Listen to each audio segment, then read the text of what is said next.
One of the biggest problem in off-road driving is always a ground clearance, right? Because there are a lot of rocks, or even in soft sand or muddy terrain. If you're sinking in, and once the axle reaches then also the surface, it will immediately stop you, right? And then you are, so that's also the worst mistake what you can do. If you are somehow a little bit stuck, you say, maybe I can still do it and do low range and reverse. And you're going in and not out. And once you're down on your belly plate or on the axles, you've lost. Then you have to use a shovel. Right? Yeah.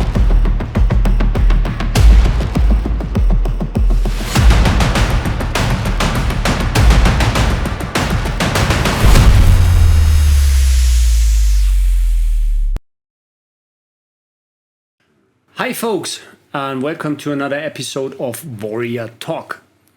This time, let me introduce Björn. He's also working for Lindnerhof. You might have seen him on this or that video. And he's sitting here because he is an expert off-road driver. And so this episode is about how to drive off-road, how to set up the car, how to use proper equipment. So, tell me a little bit more. So how did that start? So I'm not an expert off-road driver. I had my hard times, this and that, in some places in the world, and got stuck easily. But how did it turn out that you have this proficient background of off-road, heavy terrain driving skills? Yeah, I could actually say it was given me by my mother's breast milk. Yeah. Because I grew up in southern Africa, and there it's almost like Australia. So there's a lot of off-road driving done. So I grew up with this as a normal thing. And for example, I went often, actually every week, out hunting with my father. And it's not like hunting here in Europe where you're sitting in a blind and waiting for something to pop up. So you're driving around on on a ranch, on a farm, what we call there. Like no roads, just dirt tracks. Right, and then once you were old enough to get on the pedals, then you could were the perfect driver, for the hunting. Because you had fun and the other guys and then, I was like 12 or 13 and already starting, driving with this one. So it was always, the kind of old type of vehicles, old Toyota Land Cruisers, pickups, right? Which were, but still, it's with a low ratio drivetrain and normally also diff locks and stuff like this. So you already were introduced into using it, and when you should use it and when not, right? So I was doing this when I was still quite young, and then with 18 I joined the military side, and after the military I went actually back to southern Africa and lived there for another 8 years, and there I offered off-road driving courses to different various military soft units. Cool. And we had there at least 3 or 4 different European soft units there, which use the terrain which we have there in southern Africa, which is quite unique because it's normally very dry areas, right, with a more desert type terrain. But rocky or sandy? Because both. Okay, that makes it different. Exactly. Different and difficult, for instance, to ride. Yeah, exactly, right. And you sometimes got it, in one instant it's very soft sand, and especially in the heat of the day, the sand gets even more softer, right? Because the heat builds up, and the sand is not like wet sand. Maybe on the beach you don't sink in as much. But then when it's dry and soft, it's very getting more soft, right? And then if you're crossing over it, then the rocks start again. So you have to actually prepare your vehicles all the time. Yeah, and this I have done then for another 8 years and had there various units there. I actually did only the organization and everything around it, and these units got their own instructors. So I actually saw the different instructors, what they are telling their guys, the operators, and the different kind of ways, also between the units. And there are differences, right? Yeah. But you would also act as a consultant or a trainer. Yes, also, yeah? right? Okay, they were asking you, so then, how would you do that? Exactly, you know, how would you do it? Because, you know, it's maybe you see it also then in normal YouTube off-road driving stuff in Australia or what. There are a lot of videos. You know, the normal off-road driver is quite a lazy guy. So he's always trying not to go out this often and sure. stuff. Yeah, because you're driving exactly. and if you step too much out of the vehicle, then you could just rather walk. Exactly. Yeah? So then, and then you are, but as an expert, so if you're doing it a lot, you get a kind of expert, I would say, actually. Yeah. And then you are, you know, what are the tricky stuff, and this you can always find a middle way, you know. Yeah. For example, the tire pressure. You know, you don't always deflate and inflate them. Because in rocky terrain, you normally have a more inflated. So, of course. Then you have a problem when you run the car with like one bar. Yeah, exactly. In rocky terrain. Then you have an issue with sharp rocks, whatever. Exactly, sharp rocks on the sides, you know, because the tire is most strong on the threaded, you know, on the threaded surface, and not on the sides. The side walls only partly, and then you get it easily cut open by sharp rocks. And especially if you are not used to the vehicle, you know, because if you are always driving with one vehicle, you exactly know like the distances you could estimate perfectly. Exactly, right? And of course, so that's why I also never said, you know, for the guys who are coming for training to say, you know, you must do it because they can't. You know, they the first time maybe in this vehicle, it's right-hand drive also, the steering wheel, so it's not left-hand drive. And so that's a huge difference already. And then you're not using this vehicle like I did it during this time. Exactly, because you were used to it, like as your everyday ride suit, so to say. And and they had their challenges with new vehicle and. Like were not able easily to adopt to the new vehicle and also the difficult terrain, correct? Yes, exactly. And you also kind of like refurbished your Toyo, so you did some improvements to that? Yes, because I owned, or I still own it actually. It's a Toyota Land Cruiser, the 79 series double cab. Yeah. Straight six cylinder vehicle, 4.5 EFI, so very powerful engine with petrol. Yeah. Also very powerful in fuel consumption, by the way. And I actually modified it because one of the biggest problem in off-road driving is always a ground clearance, right? Because there are a lot of rocks, or even in soft sand or muddy terrain, if you're sinking in, and once the axle reaches then also the surface, it will immediately stop you, right? And then you are, so that's also the worst mistake what you can do. If you are somehow a little bit stuck, you say, maybe I can still do it and do low range and reverse. And you know, you're going in and not out. And once you're down on your belly plate or on the axles, you know, you've lost. Then you have to use a shovel, right? To get this stuff away, the sand or mud. Yeah. And so what I did then for the ground clearance, I added the portal axles, so bolt-on portal axle systems, which are quite expensive, but it's the only way which gives you really a lot of ground clearance, you know. Yeah. I'm not sure in centimeters how big it was, but it's an advantage, huge. Right? Yeah. So it's even much more than adding bigger tires. Yeah. And so that was one, but also the other stuff, you know.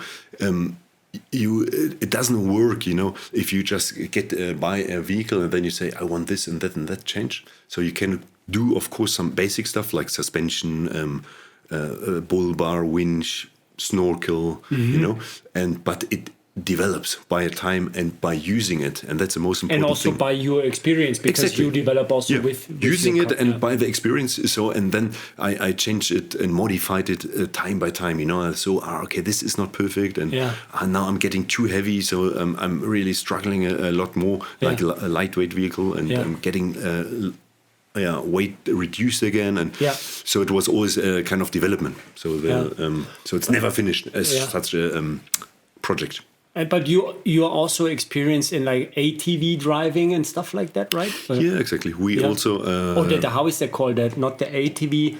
It's UTV. The bigger one, UTV. Yeah, UTV. Yeah, like a Polaris UTV, side by side, or different brands, you know. And we also incorporated them at some stage, and they are of course much more lightweight and in heavy terrain, really good and easy to use and easy to drive, because it's not a manual transmission, it's an automatic transmission. Okay. You've got a drivetrain and a belt, so very easily. That explodes from time to time, right? Yeah, which is very maintenance. The maintenance is very high on it. And what you always have to keep in mind, you always need a backup vehicle. So you need like a heavy Land Cruiser as a backup. Mothership style. Mothership style for fuel and everything. So, but it's a very nice vehicle for doing some scouting of terrain ahead or tracks ahead, something like this. Yeah. And that's also because you could also think of using a motorbike for that, like how is that called? The off-road motorbikes. Yeah, exactly. So a normal. But the guys that did that in Afghanistan in the early years, they told me after like driving the whole day, scout for the rest of the trucks, the military vehicles. It's a nightmare because you're so exhausted. Exactly. Wearing the complete equipment, the gun and stuff like that. And if you do it correctly, like not driving on the road, but there where the enemy could be, then you're done after 6-8 hours. You're just wasted, for the rest of the day. Exactly. It's so exhausting. That's exactly what was my point, right? In this motor vehicles, with a bike, you are much more mobile and quicker and so forth. But you need to first be an expert driver. So you can't take anyone and explain me quickly how to change gears and stuff. I can drive a bicycle, so I exactly, can. It's not the same. Yeah. And that's the second point is then it's very exhaustion driven. From also heat. You are always in direct sunlight, and you have to.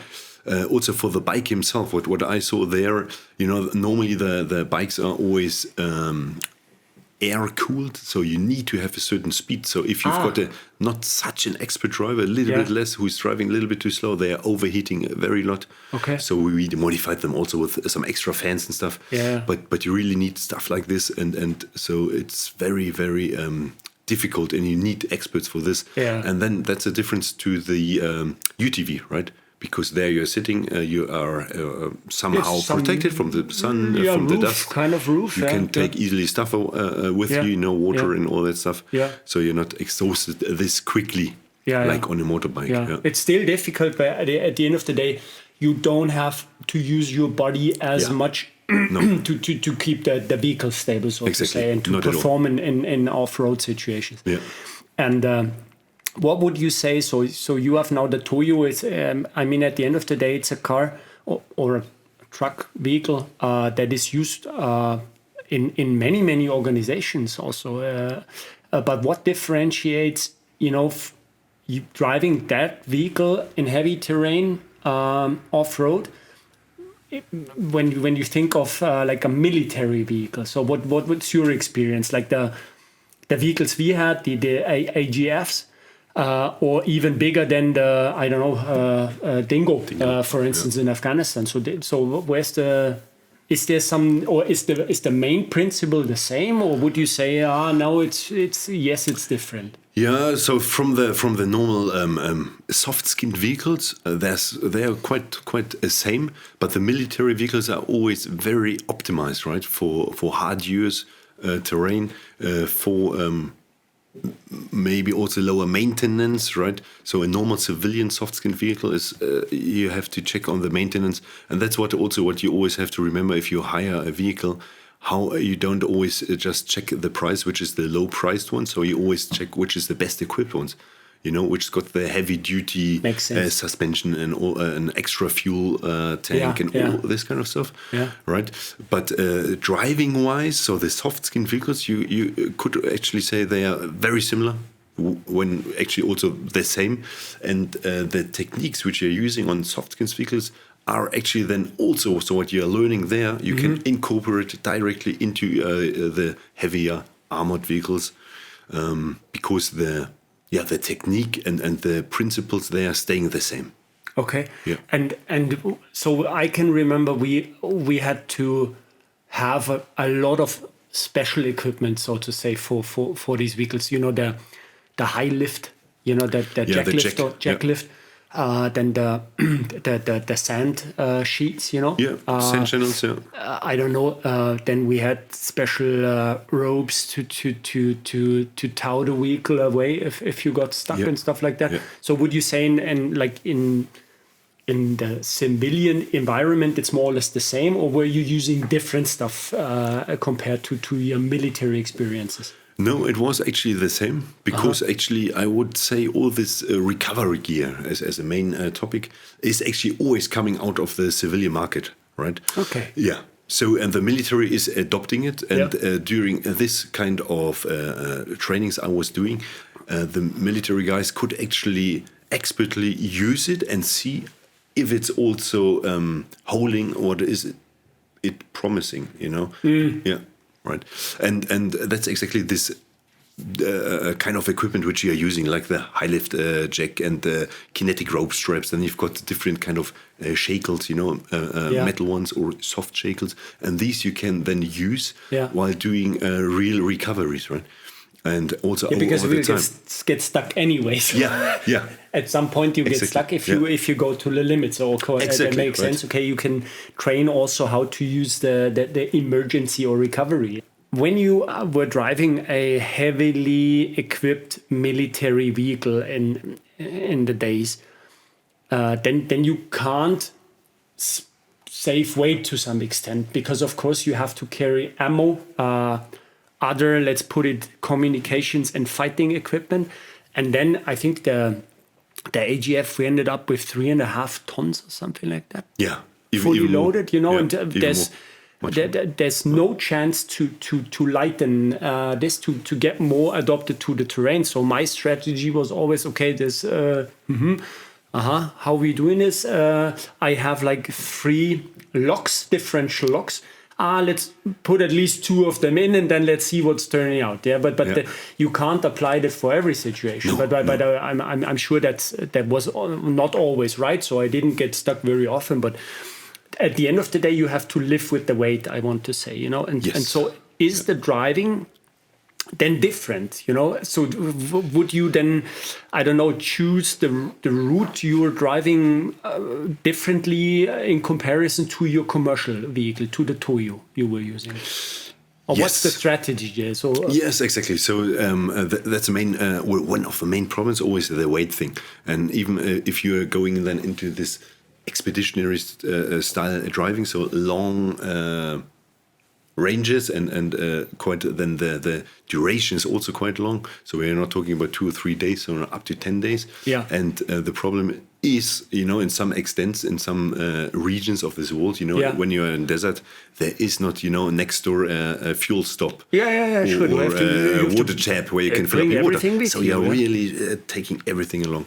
And then you really, the most important thing is to of course, also distribute the weight correctly on the vehicle, you know, because one thing is you don't want to be top heavy, you know, you have too much weight on top, so you can tumble over very easily. Yeah. But also between the 2 axes, so that is distributed quite evenly. You try to, right? Yeah. And then, but makes sense, of course. Exactly, right? Yeah. And then the routes you always try to, you have to choose your routes wisely. Mm-hmm. Yeah. So then it's always also good if you have, because normally you are using a different kind of models in a normal convoy. So you always have one of the lightweight vehicle, the first one to go through, because some parts you never see. You know, I happen to be in a dry riverbed driving around, and suddenly the car in front of me, a Toyota Hilux, which is also a very capable vehicle, just got sank away. Yeah, because from above the sun is so hot, you didn't see that the surface was actually underneath just a few centimeters, very soft, you know, sand. And then but wet, so wet, soft sand, you know, and then you were just going away. Yeah. And then he was sitting on the axis. Exactly, right. And then that's a problem, right? If now the first vehicle is now the most heaviest one, you know, then you are struggling to getting it out, right? Sense. And then by doing always, you know, the more, and then that's where you see now always the loop to the UTV again, right? So if you've got the ultralight one, this one wouldn't get stuck, but at least it would discover, you know, guys, watch out. Ahead is a soft spot of sand or a wet spot of sand underneath where you probably get stuck. Because we were already struggling, and then you have to choose an alternative route. Yeah, so you could say, like, also in military situations, the pointer, like the light vehicle, UTV or ATV, as you were mentioning, is not only responsible for spotting enemy forces, right? But also like do some reconnaissance on the terrain you're driving through. Exactly. Okay, all right. Yeah. So as you said, so the 𝗖𝗓 got stuck. So what would be like your recommendation for the emergency equipment then? So where to put? So I think you were following the same strategy like we did. We tried to keep it in a place. No matter what, it was on the same vehicle. The jack lift was always on the same place, so that you have to operate it at night, maybe. No light situations. Yeah, exactly. Yeah. So this normally you don't have it in the civilian side. This low light situation stuff. During night you sit at the fire and drink some beer. That's much more gin tonic. Against mosquitoes. It's much more. Nicer, but tell me more. But at least the idea is always the same: to have it exactly in the accessible areas. Which, and that's the main stuff. What you need in a shovel, sand channels, and recovery straps. Because a winch is always mounted on the vehicle; it is always accessible. But for example, then the remote control for the winch, it should be also accessible, and they're not. On the back of your pickup, underneath all the boxes, which you first need to take out, right? Yeah. And we did it sometimes in very difficult terrain where you had a lot of recoveries. We actually also attached it like we did in the military times, attached our snatch ropes or kinetic strap ropes to the front of the vehicles, open. Right? Yeah, to be easy accessible, of course. Exactly, very quickly. Yeah. And this, on the civilian side, for example, because what you don't underestimate is the sun and the radiation of the sun, which is then taking down. Yeah, exactly. The lifespan of this stuff very quickly. Yeah. So I didn't know that because we never put attention to that. Exactly. Right. To be honest, Yeah. I think we had it there for like half a year or so in Afghanistan. It was always same. Exactly. Same right. And then the next team came in and just left it again there and again there. And then you were like, and then you're wondering to towel someone, and then you just pull the strap and you're like, what? This shouldn't become loose, right? Yeah. It broke. So that's one thing, So you have it accessible, but not as open and quickly accessible as in the military. Yeah. Right. Yeah. But for example, sand channels and stuff, I always would need them also easily accessible.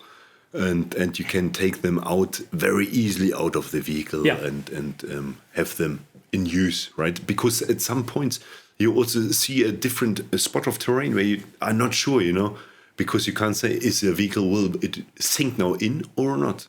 So you use preventive measures. So you take on the sand channels if you've got enough. Like a track, that the vehicles can put it there before you even drive there, so that you don't even sink in. So he said, "It looks very tricky. I will now put them in, right, and then pass it, and then just collect them again at the end." It's good that you say it because I had a situation. We were in Mali, but not recently. It was 2010, and we had one of our AGFs, also 2 AGFs, and luckily we had 2 because we also. Did some driving training there, so it was not a rocky desert. So there were some rocks, but it was sand actually, And we were just driving. I wasn't sure if we deflated the tires correctly, but I don't think so because it was a tactical situation. That's also something. If you need from one point you have heavy terrain, and then you need to go. I don't know. Maybe there's a gravel road, which you should know in advance because you do a proper preparation, right? Then you go like high speed. Go high speed with a deflated tire, not a good idea, right? No, definitely not. Yeah. And so we did a couple of like also shooting exercises, with the with the grenade machine gun, with the .50 and stuff. And of course we got stuck in soft sand. So and we tried everything, like the differential locks. Then as you say, how you call it, it's the high speed low and range, the low range, yeah. And then like the cooling system exploded. Yeah, it was so much pressure that coupling, I think it's called. The clutch was opening, like the connector between the two axes. It was opening. It was automatic drive. Yeah. It was all electronically. No manual locks whatsoever. Yeah. So I never understood what's the reason for putting electronics in a military vehicle. I'd rather go for mechanical stuff. And then the cooling system exploded. But luckily, we got the car out. But I can remember I hated the tow bar we had. The metal tow bar, that was just a piece of shit. Yeah. Because you had to maneuver literally, I don't know, to 1 or 2 centimeters up to the, how you call it, the where you put the pin in to get it fixed to the car. And that was just like, if it had been a tactical situation, like under enemy fire, that was ending nowhere. Exactly. Nowhere. And the problem is, of course, with the tow bar. So normally, it's actually the word actually already explains it. It's only for towing vehicles. So once a vehicle is broken down or what, so you actually tow it, and not.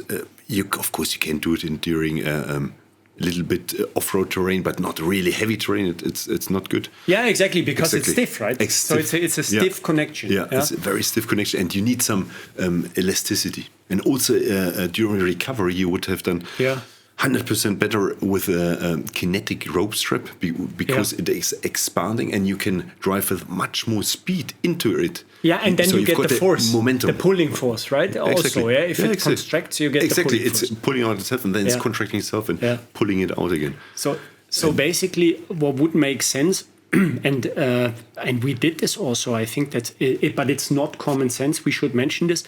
So the car is just an extension of your personal gear, so to say. So in your personal gear, you always know where your stuff is, right? Yeah. So it's a bad idea to grab somewhere on your equipment. I don't know if it's a plate carrier or chest rig, whatever. And what do I have in my hand right now? And this should be turned into a surprise, right? You have your hand there, pull something out. You know it's a magazine, right? Yeah.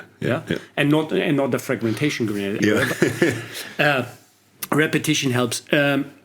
So at the end of the day, a car is organized the same way as your personal equipment is organized. And this applies for commercial drive also, because you don't want to look for the shovel when you urgently need it, right? Yeah, exactly. Yeah. And this is also applies for like military situations. Yeah, exactly.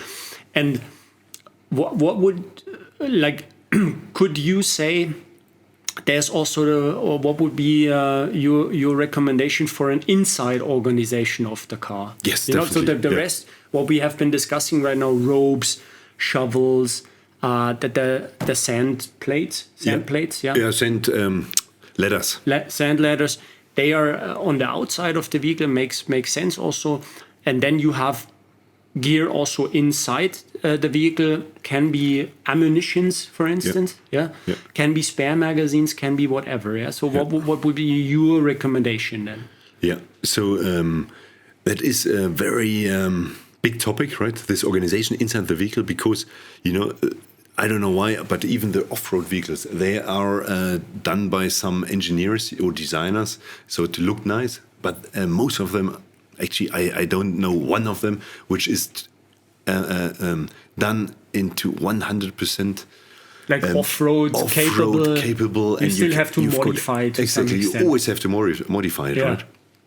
And what is a very good thing, what we actually at Lindnerhof have already, is this MOLLE door panels. Yeah. So you can either put it over the old panel of the door, or take out the old panel and replace it with a MOLLE panel. Tailor-made for this and that car model, and then you can put on your different pouches to it. So, and then in civilian life it's also the same, because there also you need not only your iPhone, you have maybe a handheld radio, you've got a fixed radio, your Coke bottle, and all this kind of stuff what you're needing, or your first aid kit. It's somewhere in the vehicle lying around. Signal, pistol, whatever. All this kind of stuff. Smoke for emergency situations. Exactly. And then in the military or tactical versions, then of course we are coming exactly to the ammunition, grenades, smoke grenades, all this kind of stuff which you want to store and have it really quickly accessible. Yeah. Right? So you mentioned door panels now. That makes sense. But at the end of the day, you have or might have bulky equipment if necessary, because you may not always be able to decide what you have to wear, especially when you are like not in the special operations unit, but you have to have the gear that is issued to you, you know. So and then at the end of the day, the car gets not wider just because you have a heavy vest on, you know. So that the door panels, they may help to some extent, you know, but to fully load it also doesn't make sense, because then it gets still narrow, even more and more narrow. So what would be other locations? Other locations is then also panels for the ceiling, so above you. You know, you can do it exactly the same, or we have it also, you know, multi panels for the ceiling, which you can put there. Then also on front of on your dashboard, you know. And also on if you are having double cabs or crew station wagons, multi panels on the back of your of the driver's seat for the back passengers. So there also this always, and it's always the most easiest thing is to have a kind of molly thing. So then you're modular, right? Then you're modular. Then you can put in each vehicle and for each operation the pouches which you need for this kind of operations. But still you need to know all the time where your stuff is, right? So it needs to be clear for everyone. Medical treatment is here, so and it needs to be okay. Exactly, right. But you can also use this kind of organization system, of course, also for your for the back of the vehicle where nobody is, for your on the back of a pickup, for example, where you have your stuff loaded, right? Because it helps keep it organized. You know where everything is. You reach it easily, and it's not, you know, under the fifth on the lowest part somewhere in an ammo box stacked. You know. So this one helps everywhere. Both in military and civilian vehicles. I can imagine. So this organization of it needs to be equipment organization. Exactly. For instance, when you hit something, it's not necessarily hitting an IED, you know, when you have like this secondary fragments problem, but still tumbling over, right? So then you have also, you can't have it when there's, I don't know, an ammo container, like, a metal box, M2A1 box, that's suddenly dropping through the car, right? And you're not wearing a helmet. It's probably not. Not good. And then helmet is a good point. So what's your recommendation, and what did you see also when you had the chance to take a look at other units also in terms of personal gear? What would be your recommendation then? You know, because it's always like chest rig, threat situation, should I use a plate carrier? Then I'm less comfortable in the car. And so what would be your recommendation? Yeah, exactly. So that is a very big question, but you always should define it first by the enemy situation. You know, how worse is the enemy situation? How likely is it that you are getting engaged in a firefight or something? And then you should choose it. I would actually always go, although it's not as comfortable in a vehicle as possible, a plate carrier, because you only have this protection. And even if you're driving in an armored vehicle, but sooner or later you are always getting out of the vehicle, and then you've got some protection, which you with the chest rig don't have.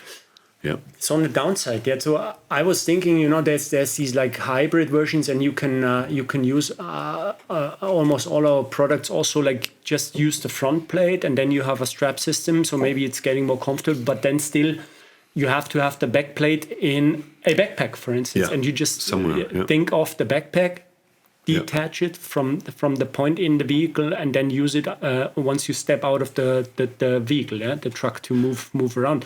Road clearance. Hey, can you take a look at if there is an IED? You do an IED scan. Yeah, exactly. For instance, IED scan, or I don't know. Do you think we can go there? Is there soft sand? You always have to get off the vehicle to some extent. You know, in off-road situations, and then I don't know. So how was your organization of things in Afghanistan then? So did you manage or did you and you and your team, did you talk the vehicle through because it was yours? So, but you should have standards and then maybe some individual things. So, just one example, we had you shouldn't do that normally in German army. So we had the Barrett sniper rifle, kind of anti-material rifle, let's call it. It's semi-auto 50, yeah. And it came with a scope because it was a anti-material rifle bought for, I don't know, crashing light armored vehicles or planes or helicopters of the enemy. All right. So, but we took off the scope and we put an EO tag on. Okay, yeah. Because those days we only had weapon stations on top that were capable of shooting 7.62 ammunition, like the MG3 in a weapon station. Those days, I think it was exactly. FLW 100, I think it was the term. Or even less, no weapon station at all. Just you open the how you call it, the lid, and then you get out. And, okay, we were using the 50 cal and put the EO tag on, and we're zeroing it on 600 meters. Okay. And the reason why was we had literally no heavy arm with us, so no 50 cal, no grenade machine gun or whatsoever, and we were marking that car out of, I don't know, we had 5 to 6 vehicles depending on the operation, and this vehicle was marked, so everyone knew where this sign is on the vehicle. The 50 cal is in, and the reason why we put an EO tag on onto the gun, because every assaulter. Did you know that assaulter they get eye cancer when they are supposed to look through a scope? Yeah, you know. Yeah, so at least they have the feeling. So this is some magic. You know, the snipers are using some magic. Yeah. Exactly. Yeah. So it looks fancy, and you have to turn. And this nothing for needs to be simple. Okay, so joke over. No. We the reason why we did this, that was the only really heavy arm on the vehicle to get the guys off us, you know, and the EO tag everyone could use. It was a semi-auto. You didn't have to do any fancy manipulations, just rock and go. And then we had a small backpack.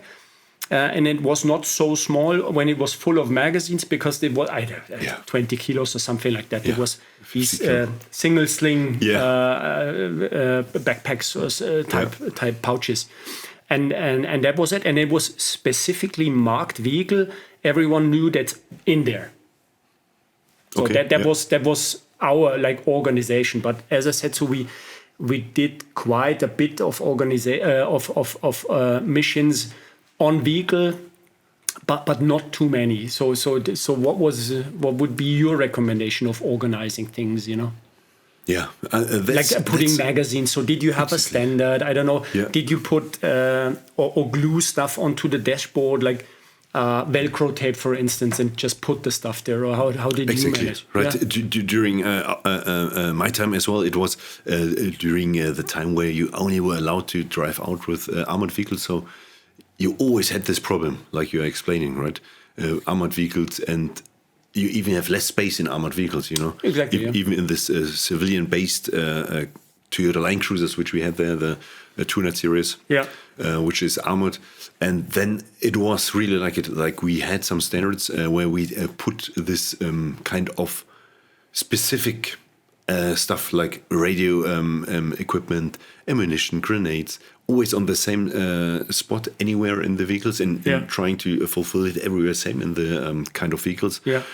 Because you never know if the shit is hitting the fan really bad, you know? Yeah. Then who is going into what vehicle and who needs to take out? And you don't have time to search. Exactly. So but that's a good point, you know. I almost forgot to mention, it's not only always about heavily armed military vehicles and stuff like that. So we did a couple of things also in commercially available vehicles, you know, and these need to be organized also, you know. Yeah. So there's not, I don't know, the jack lifter on the hood, you know, fixed with straps, because then it's no longer covered, so to say. But of course, inside like a coveredly used vehicle, there needs to be also some type of organization, right? Exactly. Even if you're driving out low ops or low visibility ops, you know, so that you try to stay under the radar, you know. You always want to keep your stuff not then openly visible from outside, so that you are exposed quite easily. So you always have it somewhere, but even in the same, you know, in the same way. So maybe if you are having a kind of door panels, you don't put it on the high side, but you keep the same magazines and grenade pouches more on the lower side. Exactly. So that's not visible from the outside. Exactly. You know, it can be, you know, that's you have just a clear window.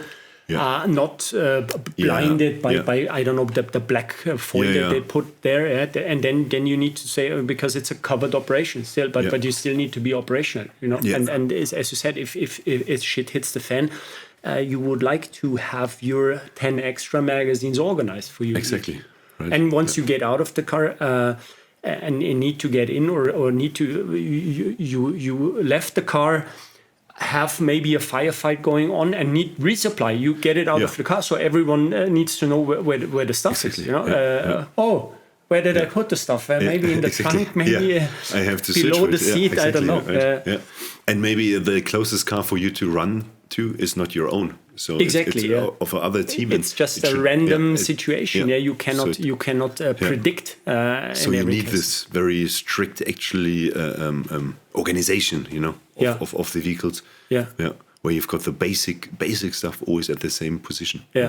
Definitely. Thanks a lot. Pleasure from my side. I hope this made you somehow smarter. Looking forward to see you in the next videos of our series Warrior Talk. So take care. Stay tuned for future videos. Bye bye. See you. Bye. Thanks, Björn.